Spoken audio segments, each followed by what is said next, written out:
کہ chief justice یحییٰ آفریدی کا فیصلہ سابقہ چیف جسٹس قاضی فائز عیسیٰ کے بالکل قریب ترین تھا جو انہوں نے 12 جولائی کو مخصوص نشستوں کے حوالے سے دیا. اس لیے میرے خیال سے چیف جسٹس یحییٰ آفریدی کوئی بہت بڑا اقدام نہیں اٹھائیں گے اس حوالے سے، لیکن پھر بھی بہرحال پاکستان تحریک انصاف جو ہے اس کا یہ شیوا رہا ہے کہ جو شخص بھی ان کی بات کو تسلیم نہیں کرتا وہ اس کے خلاف کھڑے ہو جاتے ہیں. جیسے کل عمران خان کی جانب سے اب ایک نیا بیان دیا گیا کہ یہ جو 20 روز عمران خان نے جیل میں کاٹے ہیں جس میں ان کی کسی سے بھی ملاقات نہیں ہوئی، کہا گیا کہ جناب اس کے حوالے سے انسانی حقوق کی خلاف ورزی قرار دیتے ہوئے اس کے خلاف پاکستان تحریک انصاف سپریم کورٹ میں درخواست دائر کرے گی. سپریم کورٹ میں درخواست کیوں دائر کرے گی؟ اس کی وجہ یہی ہے، حالانکہ اسلام آباد ہائی کورٹ سے مکمل پاکستان تحریک انصاف کو ریلیف ملتا ہے جب بھی وہ جاتے ہیں ملاقاتوں کے حوالے سے. ابھی میں نے آپ کو بتایا کہ شیر افضل مروت کی درخواست پر جیل کی پوری کا پورا قانون اڑا دیا گیا، ایک شک اڑا دی گئی. تو پھر بھی اس کے باوجود سپریم کورٹ میں درخواست دائر کرنے کا مقصد یہ ہے کہ وہ جو موقف تھا دل سے تسلیم کرنے کا، اس کے بعد پھر اب چیف جسٹس یحییٰ آفریدی سے مطالبات شروع ہو جائیں گے، اور یہ درخواستیں اور اس طرح کے مطالبات جو ہیں وہ چیف جسٹس یحییٰ آفریدی کو پریشرائز کرنے کے لیے ہوں گے، کیونکہ پاکستان تحریک انصاف کا یہ تو شیوا ہے جو ان کی بات نہیں تسلیم کرتا، چاہے وہ چیف جسٹس ہو یا عام انسان ہو یا کوئی مجھ جیسا صحافی ہو، وہ غدار وطن بن جاتا ہے، وہ مال خور بن جاتا ہے، وہ جھوٹا بن جاتا ہے. لیکن جو عمران خان کی مطالبات کو تسلیم کرتا جائے بس پھر وہ اس کے تو دودھ کی نہریں بہنا شروع ہو جاتی ہیں. اب ناظرین آتے ہیں تیسری بڑی خبر پر.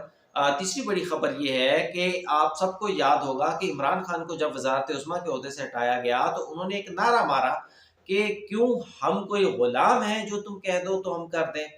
اب اس نعرے کے بعد پھر حقیقت یہ تھی، بڑے لوگوں نے جناب اس کے اوپر گاڑیوں پہ لکھوا لیا، ٹرکوں پہ لکھوا لیا، اور ہمارے لوگ جذباتی ہو جاتے ہیں ایسے جذباتی نعروں کے اوپر. حقیقت کو دیکھنا چاہیے. حقیقت یہ ہے کہ پاکستان تحریک انصاف نے اور عمران خان نے اس نعرہ مارنے کے بعد جب انہیں احساس ہوا کہ ہم پاکستان تحریک انصاف یا عمران خان امریکہ کے کچھ زیادہ خلاف بول گئے ہیں، تو انہوں نے پھر وہاں پر لابنگ فرمز ہائر کر لی. اور ان لابنگ فرمز کو ہائر کرنے کا یہی مطلب تھا، صرف اور صرف ایک ہی مطلب تھا کہ جناب وہ لابنگ فرمز عمران خان کے لیے وہاں پر لابنگ کریں، اس کی امیج بلڈنگ کریں، اس کے وہاں پر اثر و رسوخ کو بڑھائیں. حالانکہ بہت سارے لوگوں کا یہ ماننا ہے کہ عمران خان کی لابنگ تو آلریڈی برطانیہ میں اور امریکہ میں بہت سٹرونگ ہے. اب اسی کا ایک ثبوت جو ہے وہ سامنے آیا تھا. ہم نے دیکھا کہ چند روز پہلے امریکن کانگریس کے 62 اراکین نے صدر جو بائیڈن کو ایک خط لکھا اور ان سے کہا گیا کہ جناب عمران خان جو ہے وہ بغیر کسی جرم کے جیل میں سزا کاٹ رہا ہے، اس لیے عمران خان کو یہ رہائی کے اقدامات کیے جائیں. اب یہ پاکستان پر ایک پریشر ڈالنے کا کام تھا. حالانکہ میرے نزدیک اس سے پہلے بھی پاکستان پر انڈر دی ٹیبل پریشر ضرور ڈالا گیا کہ جناب عمران خان کو رہا کریں، عمران خان کو باہر نکالیں. پھر پریشر ڈالا جاتا کہ اس کو وزیر اعظم بنائیں. لیکن جب پاکستانی اسٹیبلشمنٹ نے انکار کر دیا کہ ہم جو کریں گے آئین اور قانون کے مطابق کریں گے، آپ کے کہنے کے اوپر نہیں کریں گے، تو پھر یہ 62 اراکین کا خط سامنے آ گیا. یہ بھی ایک دباؤ کا طریقہ ہے. اب اس پر پاکستان نے اس کو کرارا جواب دے دیا. یہ ہوتا ہے ایبسولوٹلی ناٹ. یہ ہوتا ہے کہ ہم کوئی غلام ہیں. اب پاکستان کے 160 اراکین اسمبلی نے 62 اراکین اسمبلی کے جواب میں وزیر اعظم پاکستان کو ایک خط لکھا ہے، اور خط انتہائی دلچسپ ہے. اس خط میں کہا گیا ہے جناب، ایک تو یہ پاکستان حکومت کے جتنے بھی ایلائز ہیں، تقریباً کہہ لیں کہ ان سارے ایلائز کی جانب سے اس پر دستخط کیے گئے ہیں. اور اس خط میں کہا گیا ہے کہ جناب وزیر اعظم شہباز شریف جو ہے وہ اس حوالے سے امریکن حکومت کو آگاہ کریں کہ ممبران پارلیمنٹ سمجھتے ہیں کہ وزیر اعظم کے ذریعے کانگریس اراکین کو آگاہ کیا جائے کہ پاکستان جمہوری چیلنجز سے نبرد آزما ہے، جسے انتہا پسند سیاست نے مزید پیچیدہ بنا دیا ہے. عمران خان نے ریاستی اداروں کے خلاف سیاسی تشدد اور مجرمانہ دھمکیوں کو متعارف کروایا. 9 مئی کو عمران خان نے ہنگامہ رائی کروائی، اور اس کے علاوہ ریڈیو ٹیلی ویژن پر حملہ کیا گیا. یہ جو 2014 والی بات کر رہے ہیں، جب عمران خان احتجاج وہ دھرنا لے کر آئے تھے نا ادھر، تو پارلیمنٹ پر حملہ کیا گیا تھا، ریڈیو ٹی وی پر قبضہ کر لیا گیا تھا، اور بڑی مبارکبادیں دی گئی تھی کہ جناب ٹی وی پر ہمارا قبضہ ہو چکا ہے. فوج کو مفلوج کرنے کی کوشش کی گئی. یہاں پر پھر ایک مرتبہ 9 مئی آ گیا. سوشل میڈیا سے انتشار اور بدامنی کے لیے سوشل میڈیا کو استعمال کیا جا رہا ہے پاکستان تحریک انصاف کی جانب سے. اور یہ بھی کہا گیا ہے کہ عمران خان کی منفی مہم میں کردار امریکہ اور برطانیہ میں مقیم منحرف عناصر کر رہے ہیں. اس خط میں مزید کہا گیا کہ ایسے شخص کو حمایت حیران کن ہے جو شخص لاس اینجلس کی عدالت سے مفرور ہو. یہ وہ ٹیرین وائٹ سیتا وائٹ والا جو کیس ہے نا، جس میں سزا سنائی گئی تھی، کہ فیصلہ سنایا گیا تھا کہ عمران خان کی بیٹی ہے، اور بعد میں عمران خان نے آج تک اس کو بیٹی تسلیم نہیں کیا، حالانکہ وہ بیٹی اب عمران خان کے دوسرے بچوں کے ساتھ ہی پل رہی ہے. لیکن اس فیصلے کا حوالہ دیا گیا ہے لاس اینجلس کی عدالت کا کہ جناب عمران خان لاس اینجلس کی عدالت سے مفرور ہے. پھر آگے مزید کہا گیا کہ آکسفورڈ یونیورسٹی کے چانسلر بننے سے کا بھی جب عمران خان نے فیصلہ کیا تو اس کو وہاں بھی انہی الزامات کی بنیاد پر اس کے کاغذات منظور نہیں کیے گئے.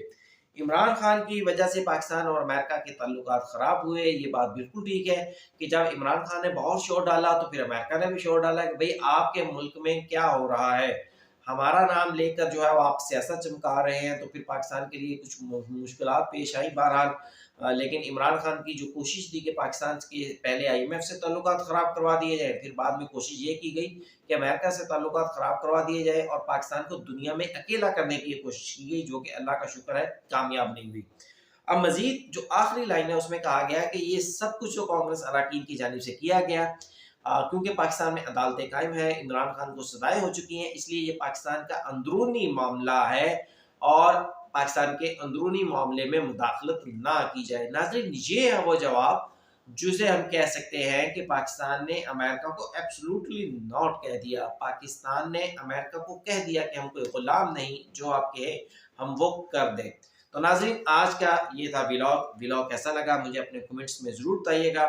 چینل کو لائک، سبسکرائب اور شیئر کرنا بالکل مت بھولیے گا. اجازت دیجیے، اللہ حافظ.